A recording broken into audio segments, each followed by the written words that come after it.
Welcome, everybody, to The Night That Came for the Children, firsthand accounts of the failed government attempt to deport Guatemalan children. As people are still gathering, we're going to play a short video for you that was produced by the ABA that addresses sort of the firsthand accounts and recollections of many of the people who are on our panel today, but it gives you some insight into what's coming during this next hour and a half. So if you could play the video, please. I got a phone call middle of the night, Saturday night. She said, Laura, I'm getting a call from a shelter. It's happening. They're going to pick up the kids in 2 hours. I had maybe 20 missed calls, panic. What do we do? The facilities are calling us, the kids are calling us. We had been preparing for this since the CNN article. It exposed the government's intent to deport Guatemalan children. We jumped into action. I dropped everything and I ran down to the shelter. It's about 30 minutes from my house. Legal advocates, paralegals, attorneys, trying to figure out, okay, where are the Guatemalan children? How can we get to them as quickly as possible? Talk to them, make sure that we empower them, asking them, if the government tries to deport you, do you want to go home? And overwhelmingly, children said no. ICE were to show up, say, hey, these children have fear of returning, so you can't take them. We were trying to warn kids in advance. We had people at shelters, we had people at the airport. ProBAR attorneys showed up and stayed put until a judge in Washington, D.C. made a decision that the government, at least for the next 2 weeks, could not deport Guatemalan children. We were on a Teams call with staff that were working over the weekend, and we're strategizing, how are we going to protect these children? And Lauren said, Laura, I think the plane is taking off. It was just this sick feeling. We knew once they're gone, getting them back is next to impossible. The plane did taxi, and it returned. It was there as the court hearing played out, and then they put them onto these buses, and the buses were just sitting on the tarmac. Some of the kids didn't get back to their shelters until 10 at night. 24 hours of just being shuffled around and not told what was happening. The people who were being given instructions to effectuate this expulsion of Guatemalan children, it mattered that the lawyers were telling them, hey, a judge has said this isn't right, you need to pause, you need to stop. Ultimately, we in tandem with other organizations were able to prevent any children from actually leaving to Guatemala. I understand there were 4 children at a shelter we weren't able to get to, but because they had met with a ProBAR attorney, they knew their rights. They advocated for themselves and prevented themselves from being boarded onto that plane. That is what we do. The kids being able to be safe wouldn't have been possible without us. That's why we need to be here. That's why ProBAR is unique and important.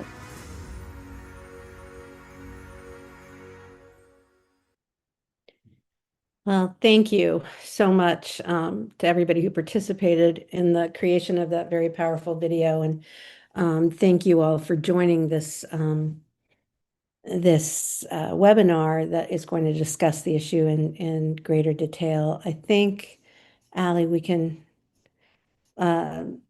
we're good to go, I assume. I'm going to take that as a yes. Well, anyway, welcome again to today's webinar, which is brought to you by the ABA Commission on Immigration and the Section of Civil Rights and Social Justice within the ABA. This webinar is part of CRSJ's commitment to highlighting and sharing updates on key civil and human rights issues through accessible public programming. To learn more about upcoming events, on-demand programming, or other resources, visit americanbar.org/CRSJ. The Commission on Immigration, of which I'm an advisory member, directs the association's efforts to ensure fair treatment and full due process rights for immigrants and refugees within the U.S. This includes the management of 3 pro bono legal services organizations: the South Texas Pro Bono Asylum Representation Project, better known as ProBAR, the Children's Immigration Law Academy, or CILA, and the Immigrant Justice Project, or IJP. To learn more about this work and the many other projects, reports, and pro bono opportunities the Commission supports, you can also go to americanbar.org, but the rest of the website link was too long for me to say here, and I just took longer to say it now than that. And look up immigration and you'll find it.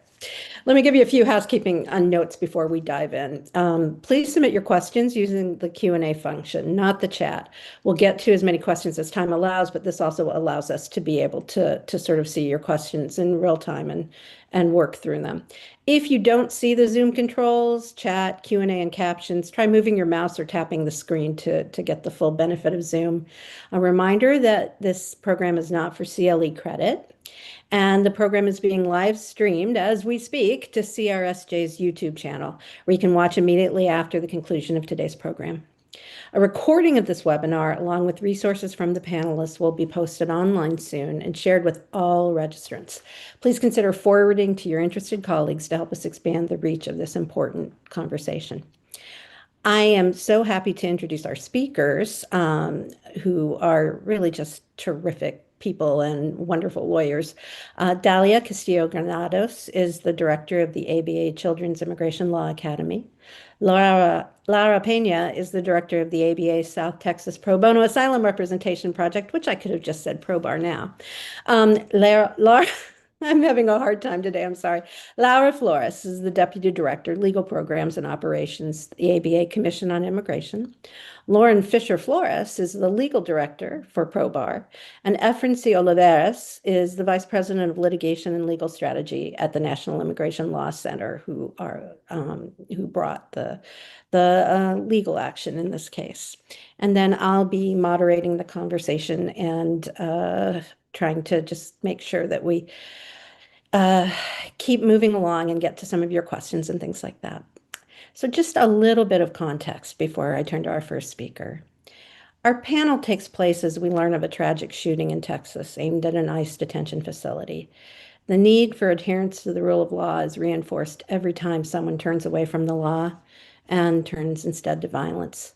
We don't know the details or the reasons for the shooting, but for myself, I believe that we must fight our battles in the courts and the ballot box and condemn yet more loss of life. Not a particularly good segue, but what happens when the government comes in the middle of the night to unlawfully deport children to Guatemala?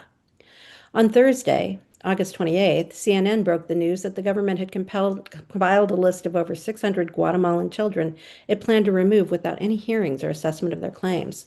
Children's advocates sprang into action. Overnight, they secured a temporary restraining order, and 10 days later, a preliminary injunction barring the children's removal. But the fight is far from over. Today's panel will take you through the events of a harrowing long weekend and the ongoing fight to protect not only children's rights, not only immigrant rights, but everyone's right to justice. We won't just walk you through the timeline, however, but reflect on the planning, the networks, the varying roles, and the importance of maintaining a strong pro bono network, not only for the immediate need, but for those times when speed and preparation are all that stand between a child and unlawful deportation. While today's focus is on the Guatemalan children, this is only the most egregious in a series of actions taken to prevent unaccompanied children from reunifying with their parents or their family members in the U.S., from applying for asylum and other protections, from having legal representation, and from injecting ICE immigration enforcement actions into programs intended to focus on the best interest of children. Protecting children has become a mantra for this administration, but the administration's actions are only causing more harm. While we were planning this webinar, two things became immediately clear to me.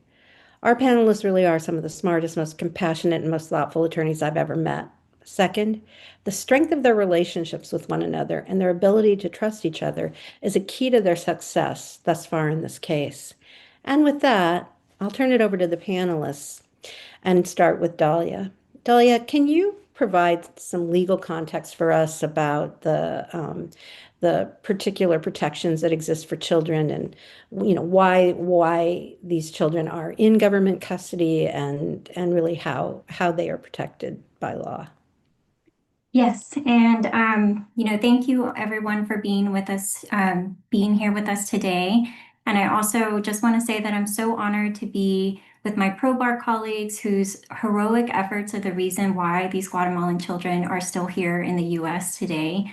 And also to our partners at NILC, because without them, we couldn't have filed that federal litigation so quickly over that Labor Day weekend. So I'm just honored to be here with my colleagues today.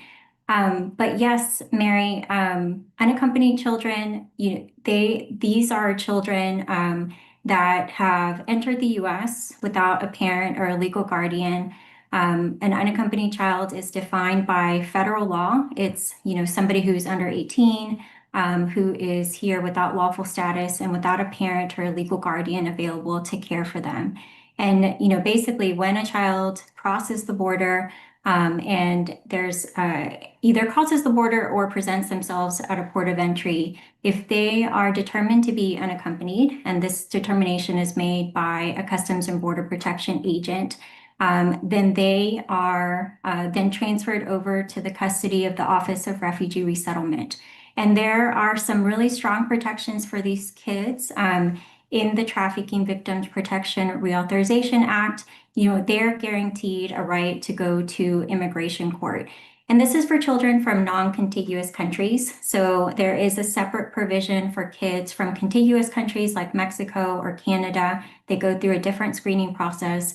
But since we're here talking about Guatemalan children, these are kids from non-contiguous countries. And so they are accorded this right to have their case heard before an immigration judge, among other protections.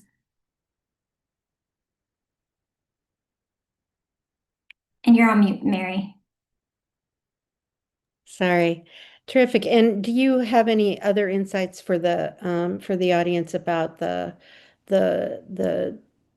types of processes that children often apply for or go through once they've reached the United States? Yeah, so, like I said, a child has the right to go before an immigration judge.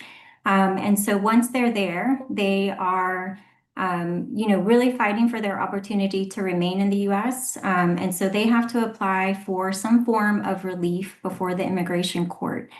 So that relief could be asylum because, they fear persecution in their country. Or they could apply for special migrant juvenile status if they have been abused, abandoned, or neglected by one or both of their parents.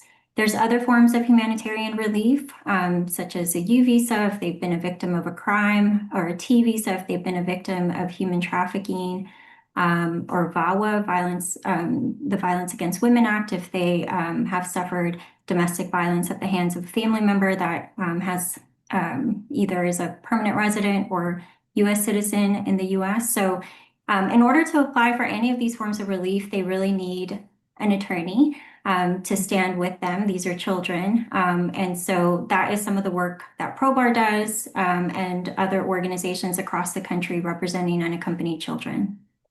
So when you heard that the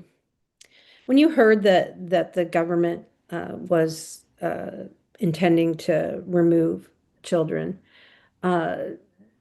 did you could you figure out what the legal basis for it was, or was it a surprise to you that they were contemplating this? I really could not. And, as you mentioned, that article, the CNN article came out on August 28th. We all read it. It said that, there were over 600 children that had been identified for repatriation. That didn't make sense. I don't really, I understand the word repatriation, but how these children had been identified for repatriation without having gone to an immigration court hearing just didn't make any sense.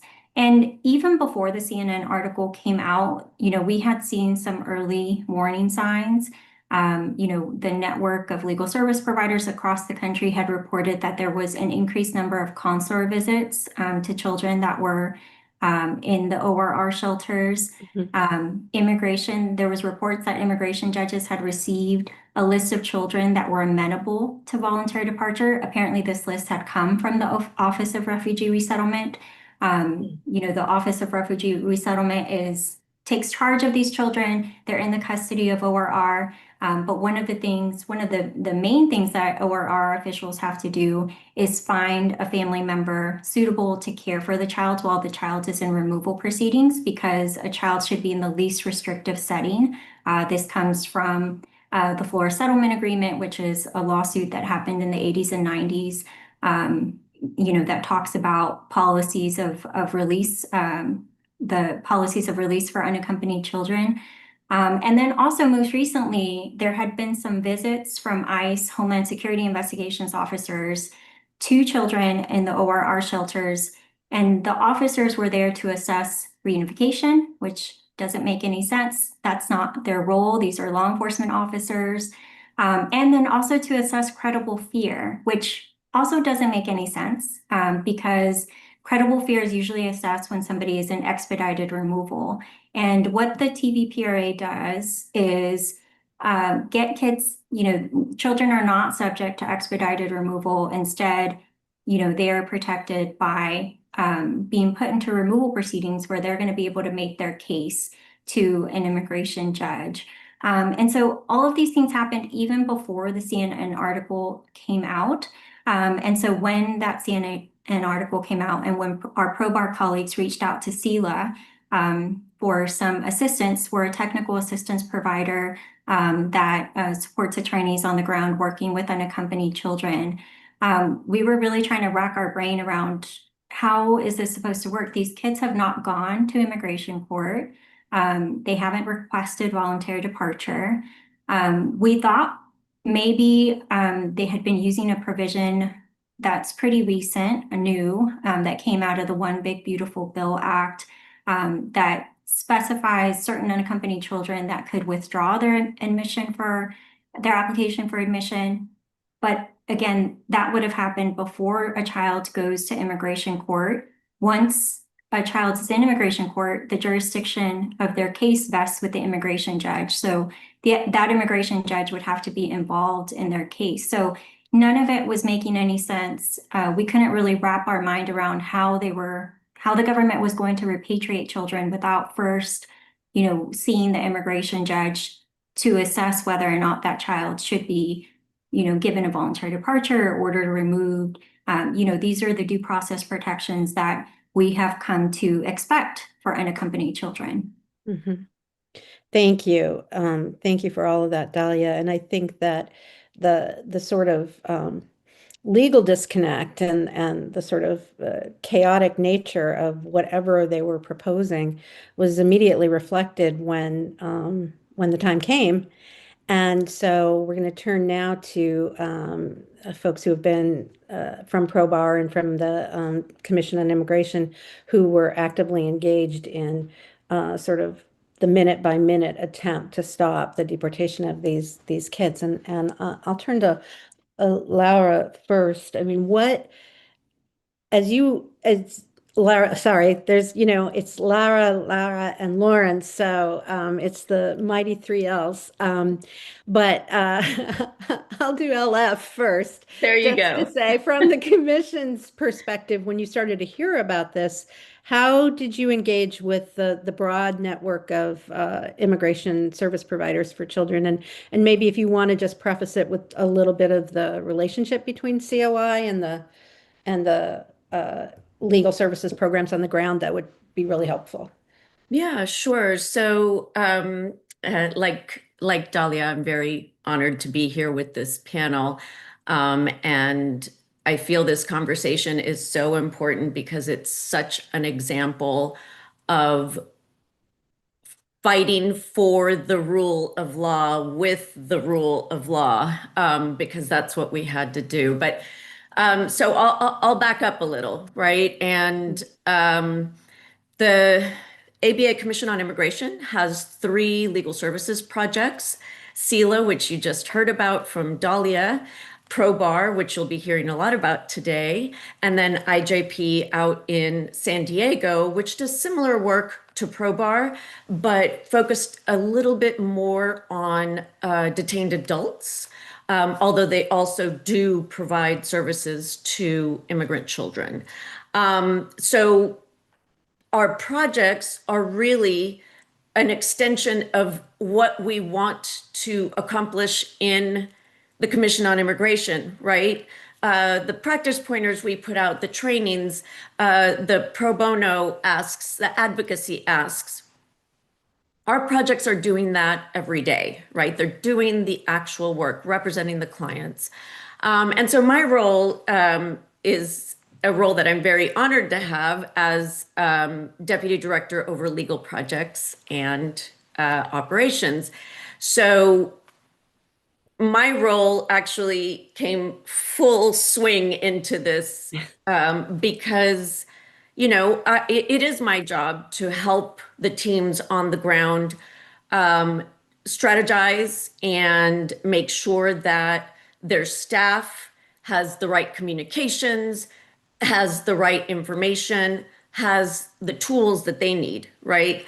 First and foremost, we needed to make sure our leadership down at ProBAR had the tools that they need. And that was our immediate focus, right? Is when we had the article come out, Laura Peña, Lauren Fisher-Flores, and Amy Korolev, three of our directors down at ProBAR, immediately got us all on a call and discussed, okay, what are the pieces we need to put in place right away? We need to talk to the children. We need to come up with a script for our staff so that we make sure we cover all the points with our children, clients, right? Make sure we get children's permissions that we need, right? And of course, importantly, make sure that the children understand what may happen and the children are able to voice to us what they do or do not want to happen, right? Do they want to stay in the United States? Do they fear going back to their home country?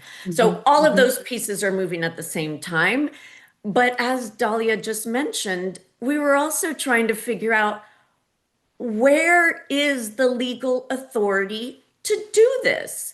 There's so much clear guidance, all the guidance that Dalia just mentioned, right? On the children's legal rights and legal access to those rights. And this seemed a departure from that. Immediately seemed like a departure from that, because our ProBAR staff was representing children directly from Guatemala and knew that there's no way they had signed away their rights. They were meeting with them in the shelters, and that is not what they expressed to their attorneys who were representing them. So all of this felt like it was contrary to the laws, protections, protocols, everything. And that's where we had to look at first as a team, right? How we are going to handle this.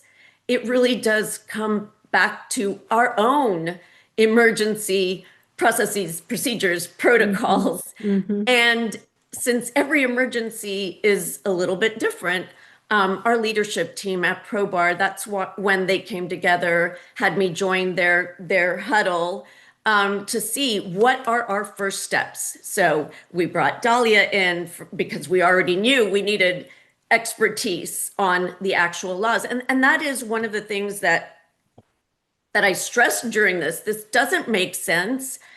And let's follow the law. It seems so obvious, but I was like, let's assume that we are going to get notice or going to be heard, right? Because that is our right as the attorneys. So I said, team, let's work together and assume everything's going to be followed and insist that everything is followed. So that's why Dalia and CILA's role was so important. And of course, our team here, our legal director, Lauren, immediately was like, of course, we're going to point to ORR's own protocols, procedures, rules, regulations for how this is supposed to happen, right? What kind of notice are they supposed to give the children themselves and their counsel? And giving notice to one does not preclude the notice to the other that they should be giving, right? So that was our first step. Okay, what are the rules? What are they supposed to be following? What do we have to insist on? And that's when we were coming together to kind of build out those templates. I know someone in the chat had a question of, what do you do in an emergency? Do you have templates prepared ahead of time? I mean, in a best case scenario, of course, you're prepared for every type of emergency you might have. This was not best case scenario, right? This is not something that any of us had seen in our many years of experience practicing with the representation of immigrant children. Right. So because it was not something we had seen, I mean, we did have to create templates and create communications and create, you know, all the things that we needed to arm ourselves with to make sure that our clients were protected. Wow, it's so helpful, and it's also incredibly inspiring to know how quickly you all pulled together to create something to protect the kids.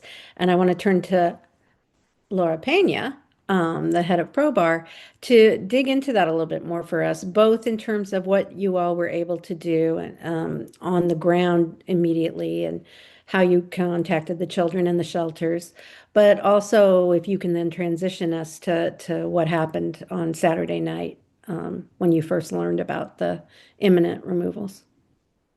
Absolutely. Hi, everyone. My name is Laura Peña with ProBAR. It's so fascinating to hear my colleagues speak in advance and trying to wrap their head around what was this? How are they going to effectuate something that's clearly so unlawful? And it didn't hurt my brain. I knew it was going to happen, and I knew that whatever it was, it would be bent and contorted, and it would be quite creative. And that's what ended up happening. And for attorneys who practice under the first Trump administration, we become accustomed to, these new attempts, these new schemes, new policies, new programs coming from what seems out of thin air, right? And so as soon as we saw that article, yes, we huddled, and I was given the fortune of reaching out to national partners to see if emergency litigation was going to be contemplated. And what do you do in an emergency? You call your friends. And I called a friend who I have the privilege of calling a friend and former colleague. We worked together previously at the Texas Civil Rights Project. And I said, Efren, I have a really bad feeling about this. And he's like, I don't remember where you were. You were somewhere in the Southeast, I think. And I said, but I think this is bad. And it wasn't just a feeling in your gut. You got to listen to your gut.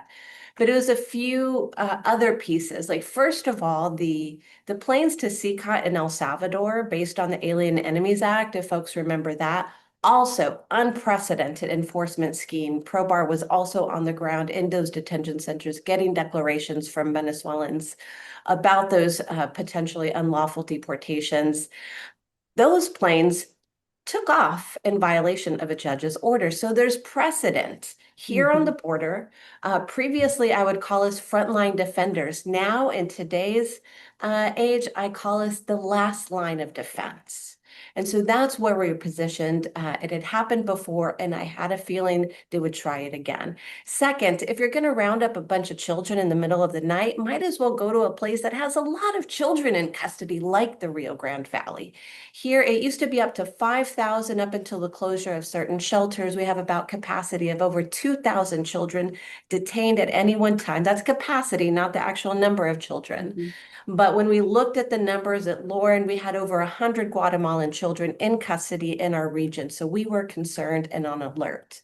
Also, the third factor is Labor Day weekend. This is total MO to do these sorts of schemes when nobody's looking, when people are unavailable. So all of those three factors together, along with the CNN credible article, freedom of the press is so critical in this, led us to believe that we needed to be on extreme high alert. So we started getting prepared locally. I'll transition to what happened that night, because Thursday and Friday, we had volunteers at the airport monitoring the airport, see if there was any activity, any buses. It was quiet.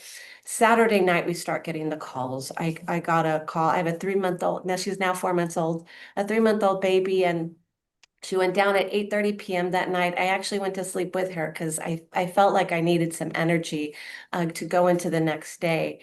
And I woke up at 11:30 to a missed call from a colleague. And I called her right back, and she said, Laura, they're telling me they're going to be picking up certain Guatemalan children in 2 hours. And I said, okay, let them know I'm on my way. And as I was an hour and a half drive from where I was, as I was driving, I called Laura Flores. I had her be on standby to be able to do Zoom consultations. And we start getting more calls. Okay, this call in this area. Let me wake up this other attorney. Okay, this shelter in this area. Let me call and wake up other attorneys. And our attorney started calling me. I got a call, say, Laura, I hear this is happening. Where can I go? Where can you send me? That is the spirit. We were prepared, but we also were ready to come to the defense of our clients and to the people that we serve. So once we got to the shelters, at least in my situation, because we had no idea, now we knew when and where, right? It was happening now in our backyard, but how? That was still the big question mark. And what unfolded in real time, and for any advocate listening, lawyer and advocate, in this day and age of these types of policies unfolding in extremely unconventional, extreme situations, you have to stay calm. It's a little strange, uh, I don't know, the decorum, at least here on the border, everybody is involved in some way in this immigration enforcement work, right? So staying calm and respectful is important. So going in, I'm grateful that I'm being allowed in, right? I'm not being denied access. That's number one. Excellent. We get in, we ask, okay, which children have been told that they're going to be repatriated? And they tell us which children, and well, on what grounds? What is the basis? And lo and behold, just an hour before, an entire new set of criteria for the deportation or expulsion of Guatemalan children had been sent out to the shelters. Some attorneys had been given notice just a few minutes earlier, right? And so what we did was on the ground lawyering. We reviewed those criteria. We met with the children who were supposedly amenable or eligible for this repatriation, and we asked the hard questions. Are you afraid of going back? Why did you come to the United States? And overwhelmingly, the children we met with over the course of the night, granted there is no emergency order yet, right? So we have no protections. I missed the first call that I made after my colleague was to Efren, are you on file yet? And he said, we're getting there. And I was like, thank you. So I'm driving, there's no order. And I tell our team, we created an emergency Teams chat. Those tools are so important the night. And we basically start contesting child by child by child, the repatriations until let's see, I got there around 12:30, 1 a.m. At around 3:30 a.m., we had an order from the judge, which I will say enforcing a minute order, which just looks like an email, is really challenging. There's no seal on a minute order, but your trusted relationships, being a lawyer still matters because you have that, not only that background, but that ethical obligation, right? And so printing out the minute order and explaining, the judge has said status quo. Status quo means you have to stop now. So all the children in the shelters where ProBAR was able to get to that night, none of those children were placed on buses and subjected to the inhumane treatment for that full day that the other children did. I'm sorry we couldn't get to all of them, but that's sort of how the night unfolded. And I'm sure there's going to be more questions as we go. Yes. But, Efren, we'll turn to you now. We know that that plane did turn around because there was a emergency hearing and a number of things happened. I'll let you tell the story. But so Laura had reached out to you. You're the vice president for legal programs and other assorted litigation related things at National Immigration Law Center, a really amazing organization that's done so much great work on behalf of immigrants on every issue under the sun. But I remember when I first learned about it, I was like, wow, Nilk is leading the charge on this. And I was like, this is a really big deal. And so I think everybody was very grateful to hear that you all were in the fight. But for you, no legal theory, no certainty about what the government was up to, and all these new complications about injunctions and class certification and things like that. How did you put together a coherent legal argument in a hotel room, far from home, et cetera, and manage to get the court's attention?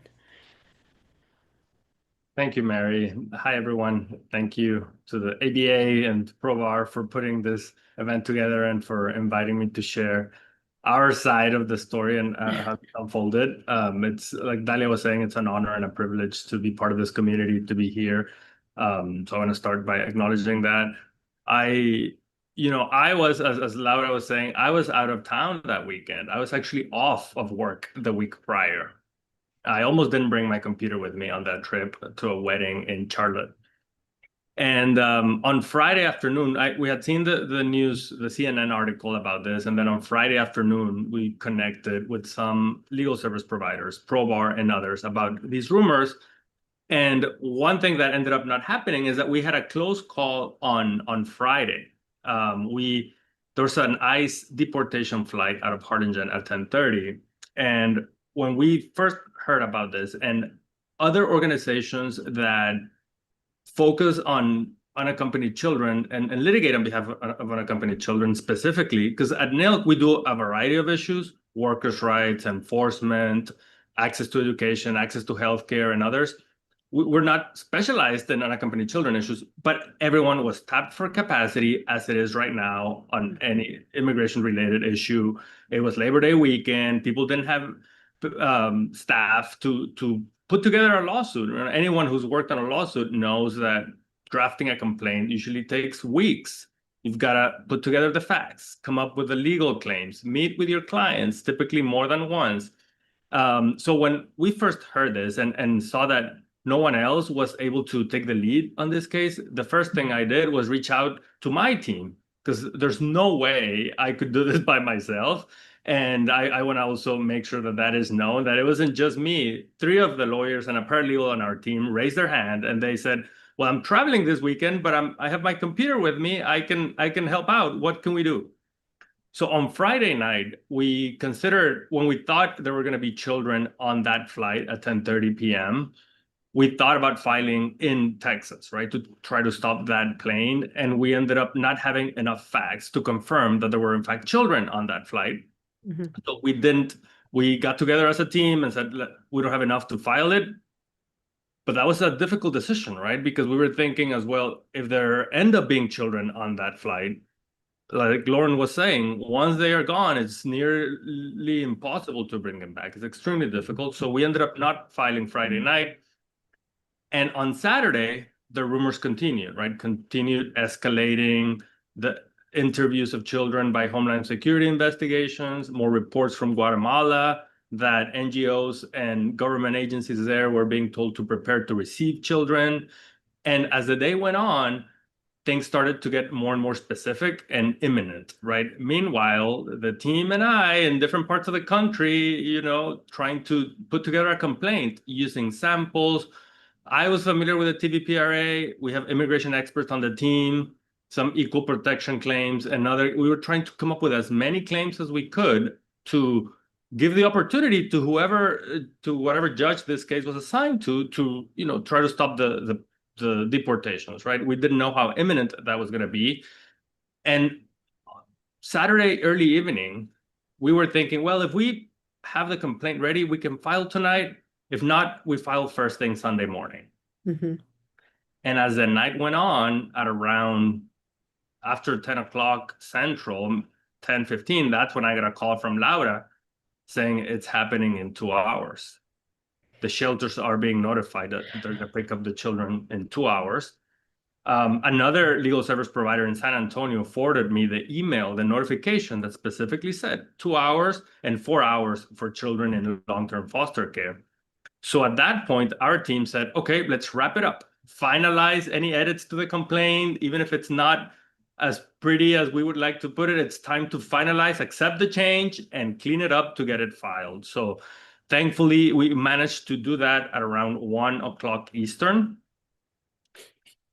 on 1 a.m. Sunday, right? So no Yeah, judge is going to yeah. see that right away. So then there was a need to call the emergency line.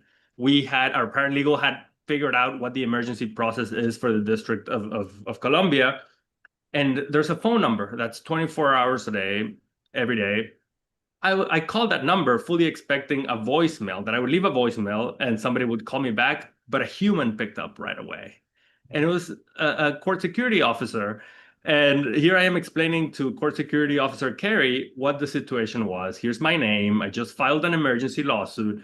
I need to get in touch with a judge because flights are scheduled to leave in a few hours. Mm-hmm. And I mean, this is a somewhat inane part of the story, but it's like dealing with bureaucrats at some point. She's like, well, somebody will call you back. Then another guard calls me 30 minutes later and he says, no, you need to call in the morning once somebody's awake. Like, I was like, no. Let me explain again how urgent this is. I need to get in touch with a judge. Eventually, the federal judge assigned to emergencies in DC that weekend called me back and ended up issuing the TRO at around 4:30 Eastern, 3:30 Central. And as Laura was saying, the TRO talks about preserving the status quo, but then had language in there that was specific to the 10 children that were the plaintiffs in the case. Mm. So it lent itself to some interpretation as to whether it was only for the individual children or a broader class. Nonetheless, we forwarded it to all the legal service providers, especially ProBAR and those in El Paso as well, to use that order and try to do what Lauren just did, right? And to this day, I wasn't sure if you all were using the minute order on your phones or you had printed it out, but I heard Laura say that it was printed out. And from then on, then the fight became for a broader class, right? Because this was not for everyone. It was arguably limited to the 10 children. The court initially set a hearing for 3 o'clock Eastern. On Sunday morning, running on zero sleep, my team and we started hearing reports from the ground that buses were showing up at the airport with children. And that children were unloaded from the buses and gotten on the planes. And this is 10 a.m. or so Eastern, and the hearing was not until 3 o'clock. So I remember thinking, and I said to one of my colleagues, and I think to Laura as well, it's not going to be in time for these flights. We're not going to be able to stop these planes. But in the back of my mind, it was still worth it for the other children because they had been talking about 600 children. We did not know at that point how many were on those planes. The court ended up moving the hearing to 12:30. And when we got on the hearing, on the Zoom hearing, the first thing the judge did was instruct the Department of Justice attorney to contact anyone he needed to on the ground. By that time, she had issued a class-wide order saying that no Guatemalan child should be repatriated. And that unambiguously covered every Guatemalan child in ORR custody. And we went on a recess so that Department of Justice lawyer could contact the folks on the ground, whether that is DHS, ICE, ORR, HHS, the airport personnel, TSA, anyone. The judge was very clear that she did not want any misunderstanding about what she was ordering. And we went on a recess until the DOJ lawyer did that. And when he came back was when we heard for the first time the government's justification for this, that these were reunifications. He's had the gall to say that it was outrageous that we were filing this lawsuit to prevent reunification of children with their parents in Guatemala. And I say the gall because not 10 days later, the United States government had to withdraw that representation to a federal judge. That assertion that the children on that plane had their parents request that they be returned to Guatemala was untrue. And it is not common to have the United States government officially withdraw a factual representation to a court. It's sadly increasingly common with this administration, but it is a big deal. And one thing we did not know at the time was Lauren's heroics to stop that plane and make it come back. the timeline from our perspective, it's like, well, but the plane returned before the class-wide order was issued. How did that happen, or why did that happen? That's great, but we didn't understand. Little did we know that one of our named plaintiffs almost was on that plane, and thanks to Lauren's efforts, that plane and the 76 children on it came back. Oh, I hope you all can see on the screen all the hearts and the claps and things that are coming your way right now, because you deserve all of them, and not just those of you who are speaking, but the whole breadth of the teams that worked with you to make this happen. It's always the folks that don't get named sometimes who are really doing the hard work, and so a shout out to all of them as well. But oh yeah, they just keep coming. It's making me happy, just seeing all of this. But there are a couple of things as we kind of go into a broader discussion that I want to tee up for you all and get some sense of. And I think one of them is uh, the importance of the affidavits that you collected from the children, both for the initial TRO and then for the preliminary injunction and for the hearing. Those are enormously poignant and really capture, I think, so well what children were facing. But I'm interested both in, and I think other people will be too, both in the process of getting such sensitive information so quickly, but also the impact that it had in the emergency, hearing and such, particularly because some of the kids were already saying, we don't want to go back. We haven't talked to our parents. So, I mean, people can just jump in. And if you don't, I'll call on one of you, but I know you have lots to say. So let's talk about the kids first. I'm going to ask Lauren to go first. She took the declaration for the lead plaintiff. Sure. So after the CNN article, when we felt like this was coming soon, we started meeting with kids, and we tried to pull from a diverse set across different shelters that we serve, and to represent kids in different situations, so younger and older. And so I took a few declarations, and my colleagues took others. And one of those declarations ended up being with the 10-year-old lead plaintiff. The declaration that I tried to take, I think, is also of note. I met with a 7-year-old to try and take her declaration. And she just wanted to talk to me about Disney World and whether she could be adopted by a family in Florida, because she'd learned that was where Disney World was. So, the idea when I then heard the government's claims that these children, including the children I spoke with, who one was an orphan and one had fled child abuse by a parent, the idea that there had been any sort of screening process that was protective in nature it was just it was laughable. We did have some challenges in taking the declarations, I want to note, because many of the children that are from Guatemala speak other languages. And so we were also trying to coordinate with interpreters and make sure that that we could really be true to their words. Mm-hmm. Mm-hmm. Other folks' thoughts?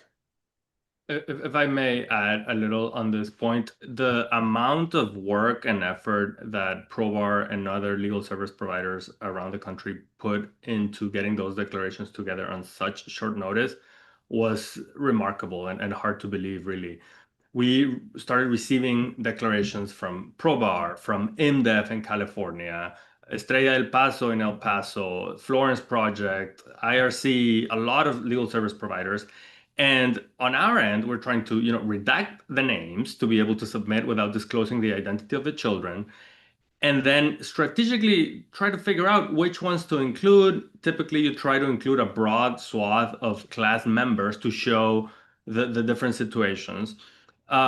And then we had to just call it and say, we're not going to include more because we need to file this complaint, right? That was one issue. But and in the complaint and the motion for a temporary restraining order, as one does, we try to quote the most powerful sections of some of the declarations to try to impress upon the court the urgency and the harm and all of those things.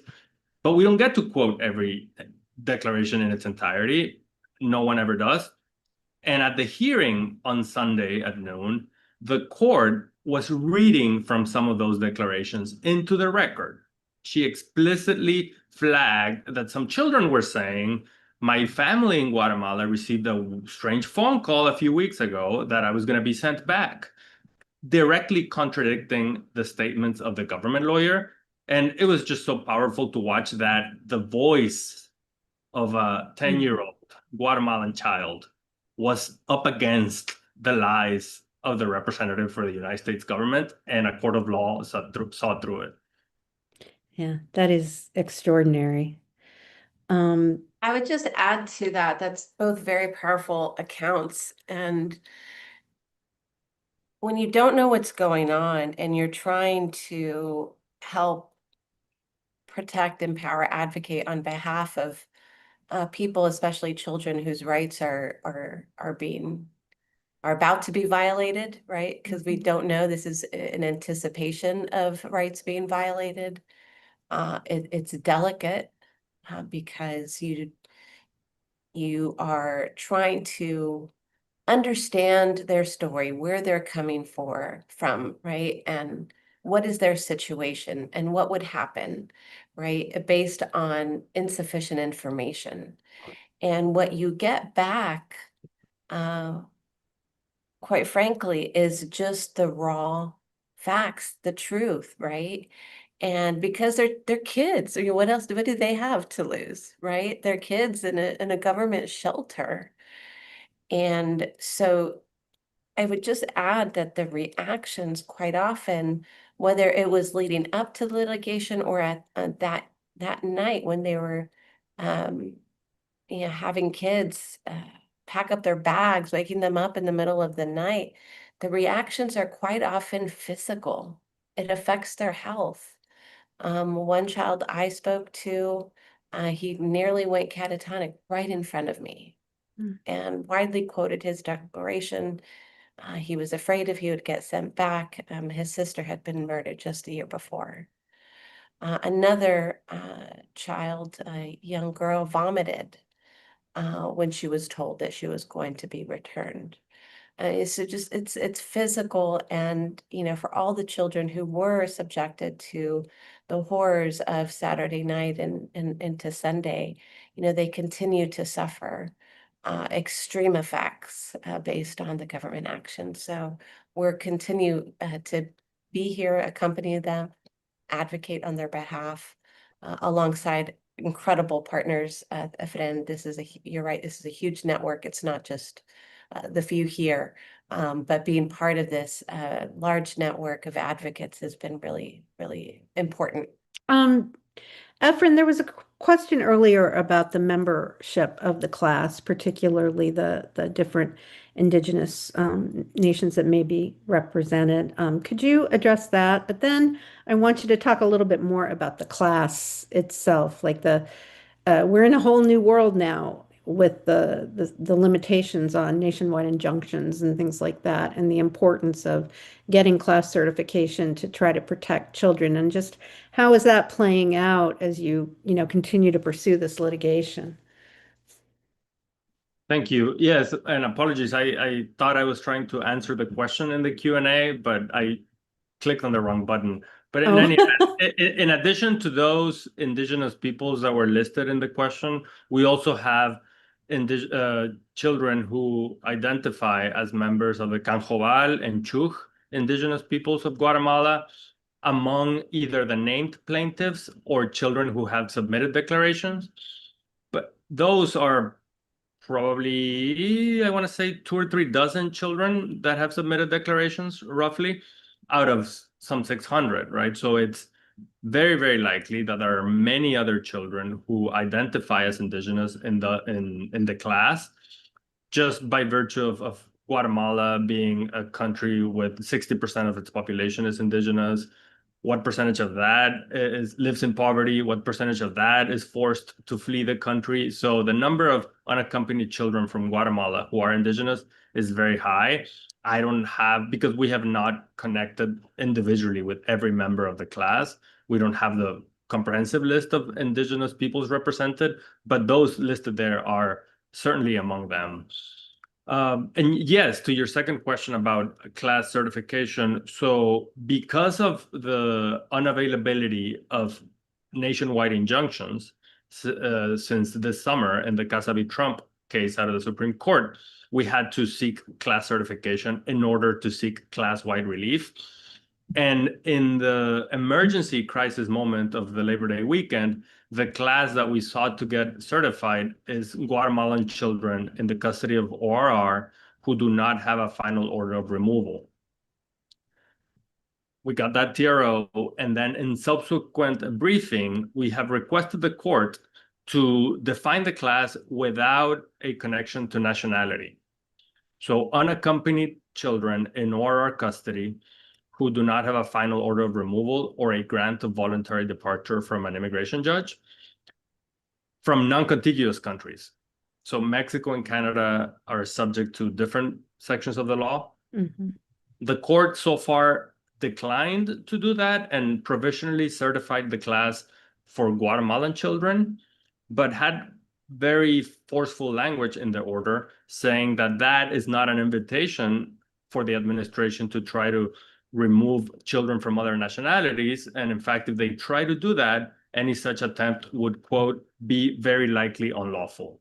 So we are prepared if the government were to try to do this for children, or with children, to children from other nationalities, we would go back to the judge and ask for either another emergency TRO or a broadening of the class if that became necessary. We are hoping that whatever reasonable minds are still at the Department of Justice will prevail, and they will not try to do that, but they might. So we hope it won't be necessary, but we are standing ready to respond. Thank you. Thank you for being ready and continuing to think about all the complications of this case. And in fact, there have been rumors. It's not that you just are theoretically worried about it. There have been rumors that Honduran children, a similar list exists, and what the justifications there would be, who knows? But I think the critical thing is that there really is an attempt to sort of upend the entire system for protecting children's rights under the TVPRA, and it is a threat to any unaccompanied child at this moment.